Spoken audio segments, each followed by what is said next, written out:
我最喜欢夏天了，因为代表玩水的季节到喽。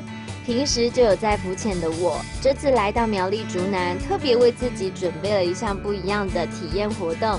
在靠近龙凤渔港的假日之森，我要来感受夏天阳光的温暖，还有海上活动的刺激感。嗨，你好。我今天有预约这个水上 SUP 的体验。是，对。今天来上课的嘛。对，很紧张。不会，今天很适合。真的吗？天气好，海况也很适合。真挺好，可是水上发出某简单呢。不会，没问题，我们有专业的客家教练可以带你下水。这么年轻的客家教练哦。好，我是今天的 SUP 教练，我叫伦伦，你好。哦，伦教练，那就拜托你。教练说，水松发出某简单。为了安全起见，他要带我在陆地上先做充足的练习。如果通过了陆地训练，才可以到水上实际操作哦。只是水松发出某简单，通过简单的初阶考试，现在大魔王才要来了，要到海上体验喽！我好紧张哦。爬上去，对，这样子，然后把身体撑起来，对。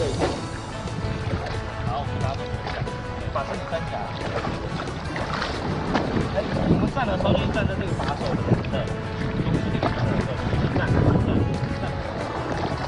对，然后不要一直站起来哦，微蹲，就是有点半蹲的感觉，对，脚张开一点没关系。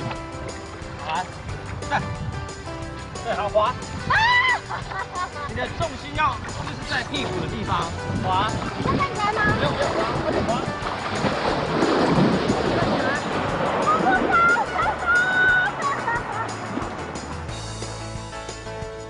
立桨真的某简单呢，看我这样摇摇晃晃的，幸好有教练一直在旁边指导我，是不是有模有样，架势十足呢？为什么我觉得我在自导自演？水松发出真给某简单哦，但是呢，还是一个重点，不止坎坷某简单。滑起来，快点滑，滑，往后压。